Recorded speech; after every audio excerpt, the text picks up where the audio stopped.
예, 지금이 밤 9시 31분입니다. 오늘 하루의 대한민국의 마지막 정치 토크 막차 타실 분들 지금부터 이거 보시면 됩니다. 유명 논객 두 분 모셨습니다. 구자랑 변호사 성춘 대변인 나오셨습니다. 어서 오십시오. 안녕하세요. 어서 오십시오. 두 분도 제 말에 공감하실지 모르겠습니다만 전당대회가 분명히 김민석 당대표 당선으로 마무리는 됐는데 이 끝나지 않은 느낌은 뭔지 모르겠습니다. 화면부터 만나보겠습니다.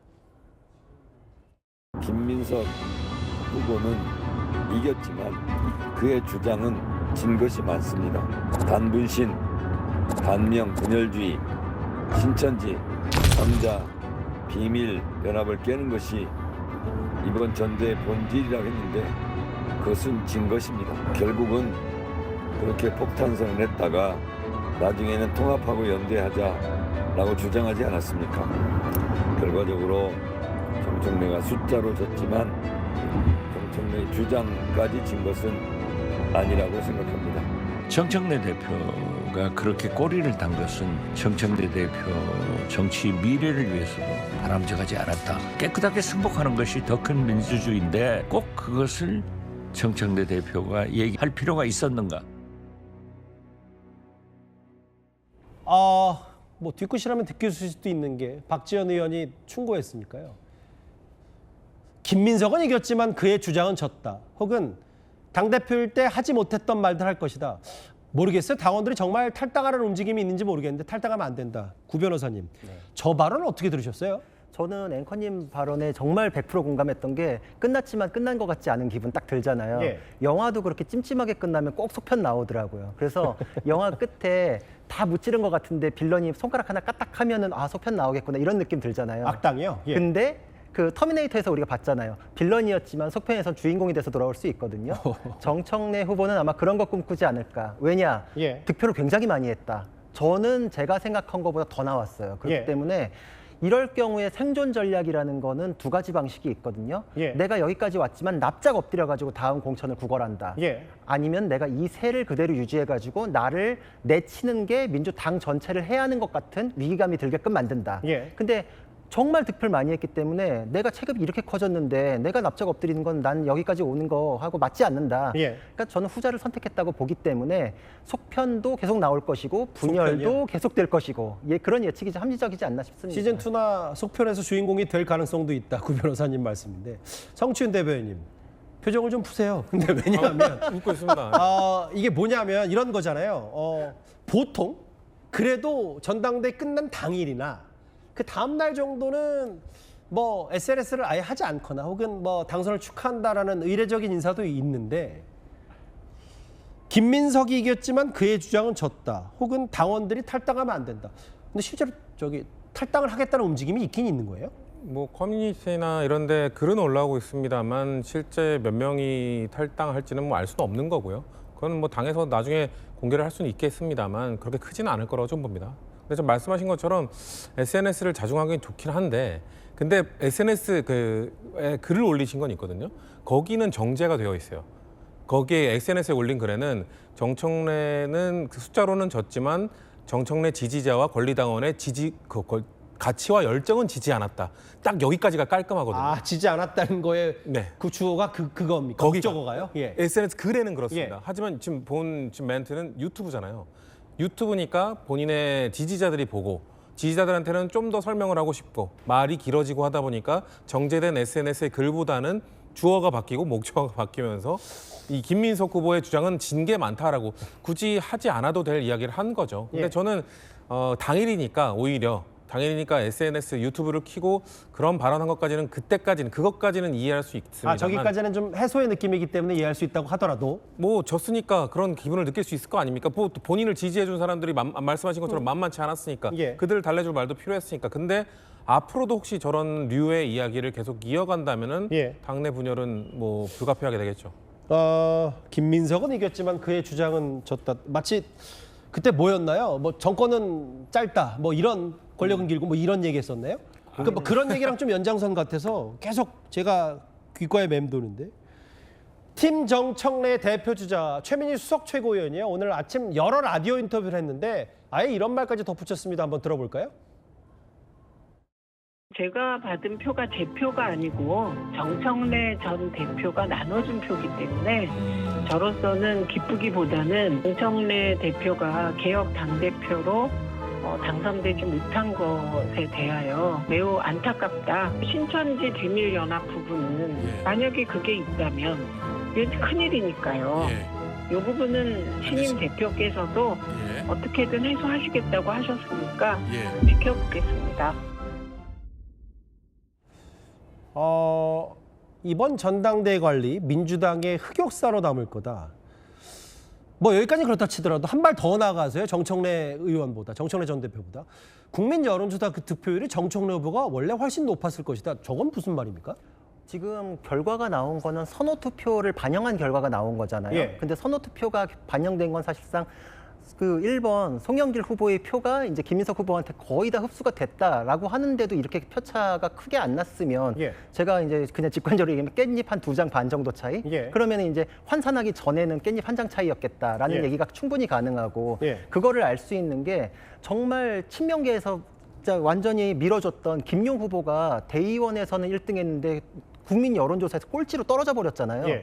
그러면은 지금 최고위원 득표를 봐라. 친청계가 3명 됐고 예. 자기가 수석 최고위원 됐으면 우리를 뽑은 표가 김민석 찍었겠냐, 송영길 찍었겠냐 이것만 봐도 환산 전에는 굉장히 정청래 후보가 높았을 것이다라는 게 뭐 주장이시지만 제가 보기에는 합리적이다. 근거도 있다 이렇게 생각을 합니다. 그 성치훈 부장님, 네. 성치훈 대변인, 이게 뭐 지레짐작일 수도 있고 관측일 수도 있겠습니다만 정청래, 최민희 두 사람의 목소리 톤과 목소리를 키우는 게 예사롭진 않아 보이고 이쯤 되면은 마치 그 유시민, 뭐 정청래, 김어준 이런 이들 전통적 지지층과 뭔가 조금이라도 세력화를 좀 할 수 있는 가능성은 있는 건지 뭐 이런 관측은 어떻게 보세요?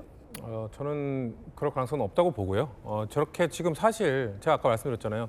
전당대회 때 치열하게 싸운 다음에 당장 또 갑자기 뭐 손잡고 웃는 얼굴은 하긴 어렵다라는 게 최민희 최고위원이나 정청래 그 후보의 그 입장인 것 같은데 저는 아까 정청래 후보는 그럴 수도 있다고까지 말씀을 드렸잖아요. 예. 근데 최민희 최고는 그럴 수 없는 발언을 저는 하셨다고 봅니다. 예. 저런 류의 발언은 저는 아무리 선거 직후라 하더라도 부적절한 발언이라고 생각을 하고요. 왜 약간 불복 느낌 때문인 겁니까? 불복 느낌도 있지만 사실 이번 전당대회 내내 예. 뭔가 설화를 일으키고 반목을 일으켰던 발언의 중심지에는 예. 최민희 최고가 있었잖아요. 뭐 일배 발언, 본인과 다른 지정에 있는 사람들을 일배라고 몰아세우고 예. 그리고 뭐 박쥐 발언 등등 계속해서 설화를 일으켰던 분이기 때문에 그거에 대한 제대로 된 사과 안 하시지 않았나요? 그런데 본인이 공격받은 부분에 대해서는 지켜보겠다라는 식으로 얘기하시는 것은 선 사과한 다음에 그런 발언을 하셨다면은 뜨끔하게 다가왔겠지만 상대 예. 후보에게. 근데 그러지 않은 상태에서 저런 얘기를 하고 계시기 때문에 예. 오히려 많은 당원들께서는 우리 당 전당대회 때 가장 많은 문제를 일으킨 분이 왜 아무 사과도 하지 않지라고 전 느끼실 거라 보기 때문에 예. 적절하지 않은 발언이 먼저 나왔다고 생각하고 있습니다. 글쎄요. 어제 저 전당대회 결과를 이재명 대통령이 어떻게 봤을지도 궁금한데 혹자는 이런 얘기 하더라고요. 대통령이 이번 전당대회를 마치 지난 지방선거 보듯이 봤을 수도 있다. 이겼는지 진 건지 이겼다고 하는데 전 걸 수도 있고 핵심 지역에서 진 거 아니냐 이런 헷갈리는 정도의 결과예요. 구 변호사님. 아예 오늘 한쪽에서 뭐라 그랬냐면 친청계 쪽인가요? 그쪽에서는 봐봐라. 김영 전 부원장이 최고위원 떨어진 걸 보면 이제 더 이상 친명 타이틀이 선거에 도움이 되는지 의문이 들 수 있다. 이런 말까지 얹은 것 같더라고요. 그렇죠. 그리고 그런 목소리가 나온다라는 것도 의미심장하다. 그러니까 임금님은 원래 벌거숭이였는데 이제 벌거숭이에요라는 목소리가 쉽게 나올 수 있는 분위기도 됐다. 왜냐하면 전에는 굉장히 쉬쉬했거든요. 김용 씨가 그렇게 억울하고 정말 훌륭한 분이면 예. 지방선거 저번에 같이 했던 보궐선거에 본인이 공천을 그렇게 원했잖아요. 예. 민주당에서 공천 줬겠죠. 근데 민심에 미치는 악영향을 고려해서 컷오프한다고 해서 잘라버렸잖아요. 예. 근데 그때 그렇게 했던 게 이제 와가지고 민심에서 여론조사, 국민 여론조사 꼴찌해가지고 떨어지는 상황까지 목도를 했으니 예. 임금님 벌거숭이에요. 이제 친명계 타이틀 가지고 김용 같은 사람이 최고위원 넘보는 상황은 말도 안 돼요라는 거가 공감대를 형성을 한 거죠. 그러니까 이재명 대통령으로서는 이게 최고위원 숫자 보니까 이게 지금 이긴 게 아닌가 하면서 굉장히 두려워하실 수 있겠다. 저는 이번이 이재명 대통령 이름으로 치를 수 있는 마지막 선거라고 봤거든요. 예. 다음번 총선은 너무 길게 남았기 때문에 그때는 내가 이재명과 한 몸이다라고 내세울 수 없을 것이다. 근데 이번에도 불과 1년 차밖에 안 됐는데 이 정도 성과라면은 이재명 대통령에 대해서 국민 여론이 별로 좋지 않다는 거는 그대로 드러났다 그러니까 생각합니다. 결국 이제 정청래 전 대표가 예뻐서 표를 몰아준 것보다 반명이 민주당 내 분명히 있다라는 구 변호사 정확하십니다. 말씀인데 성춘 대변인 생각 어떠세요? 이제 더 이상 친명 마케팅 안 통한다는 취지의 민주당 내부 얘기는요? 그분 그 말씀하신 분 내부가 아니라 김어준 씨 아닌가요? 뭐 김어준 씨도 있고 친청계도 있더라고요. 저희도 취재해 네, 보니까. 김어준 씨 방송에서 그런 얘기를 하신 걸로 알고 있는데 예. 김용 후보 같은 경우는 좀 독특한 부분이 있죠. 본선에 올라온 8명 중 유일한 원외 후보였습니다. 예. 친명이기 때문에 원외 후보임에도 불구하고 끝까지 올라왔고 예. 그리고 어떻게 보면 치열하게 당선권 안에서 각축을 벌이다 탈락을 한 거기 때문에 예. 또 이걸 어떻게 해석하느냐에 따라 친명이니까 거기까지 올라갔다. 친명인데도 떨어졌다. 이렇게 볼 수 있는 것이거든요. 예. 뭐 친명 후보를 다 합치면 사실 마지막에 사퇴를 한 임미애 후보와 김영호 후보까지 다 합치면은 그쪽이 다 합치면 한 55 받았고 친청 후보가 45를 받았기 때문에 친명 딱지를 붙이고도 55밖에 안 나오지 않았냐 또 이렇게 해석할 수도 예. 있습니다만 너무 무리한 공격을 하고 있다. 저는 그 시작이 오늘 아침 방송, 오전 방송에서 김어준 씨가 얘기하면서 지금 확산이 되고 있는 걸로 알고 있는데 예. 김어준 씨가 선거 막판에는 좀 약간 중립적 스탠스로 돌아서는 것 같다가 이런 결과가 나오자마자 또 바로 이렇게 대통령을 향한 발톱을 좀 드러내면 예. 우리 지지자들로서는 좀 불편한 부분들 많을 거라고 봅니다. 이게 그 성채윤 대변인께 질문 하나 더 드릴게요. 전당대회 끝난 지 지금 정확히 한 24시간 정도밖에 안 됐는데도 벌써 팀 정청래 사람들의 목소리가 심상치 않아서 이렇게 되면 사실은 작용이 있으면 반작용이 있잖아요. 그러면 김민석 대표로서도 야 이러면 지명주 최고위원 내 사람들 측근들 안 앉히면 이거 진짜 쉽지 않겠는데 이렇게 할 수밖에 없는 구조 되는 거 아니에요 민주당이?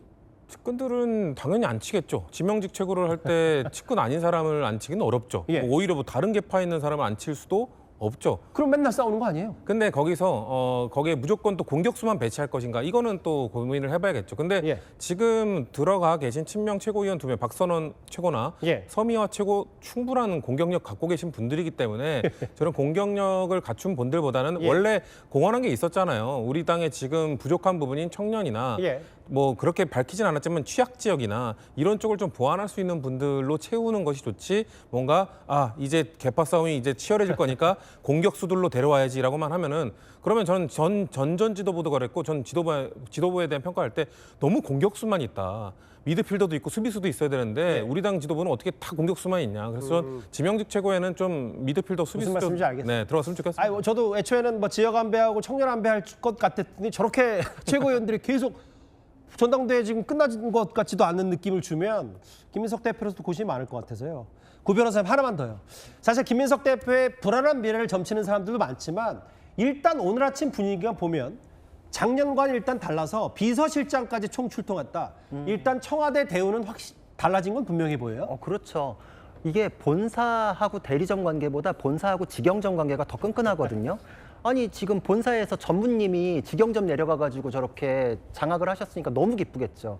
저거는 정말 역사상 이렇게까지 대통령과 정부가 밀어준 적이 없다. 예. 예전에 김기현 대표 났을 때도 뭐 용산 출장소라고 했었잖아요. 근데 당시 국민의힘을 향해서 민주당이 많이 비판했었죠. 근데 말씀하셨죠. 용산 출장소를 뛰어넘어요. 이건 거의 한 몸이고 뭐 예. 직영점 정도로 표현해야 될 것 같은데 대통령이 이렇게 밀어주면서 혹시나 안 될까 봐 호남 반도체 띄워서 800조 투자 뭐 그러니까 또 그걸 딱 받아가지고 김민석 후보는 그거를 완수할 적임자는 바로 나 이렇게 해가지고 딱 받았는데 물론 뭐 반론하자면 800조 투자 뭐 전당대회 그거 태우려고 했다는 건 아니라고 제가 반론도 하겠습니다. 말씀하십시오. 그렇죠. 예. 이렇게 예. 균형 감각을 갖고 계시니까 역시 최고의 앵커다. 하지만 제 생각은 절대 바뀌지 않는 게 예. 이렇게 밀어준 적은 없어요. 예. 그렇기 때문에 저렇게 기뻐하는 게 이번 고비는 넘었다. 그러니까 뭐 이틀밖에 안 됐는데 다 불러 모아가지고 이제 봉합을 하려고 정부에서는 하시는 것 같은데 알겠습니다. 지난번에 뭐 열흘 만에 만난 거하고 확연한 차이가 있는 게 이렇게 해가지고 좀 대통령 지지율이나 이렇게 하시고 싶겠지만 쉽지는 않을 것 같다라는 제 생각입니다. 분명히 전당대회 끝났는데 어제 끝난 느낌이 들지 않는 이 얘기를 구자랑 변호사 성춘 대변인과 함께 짚어봤습니다. 말씀 고맙습니다. 고맙습니다.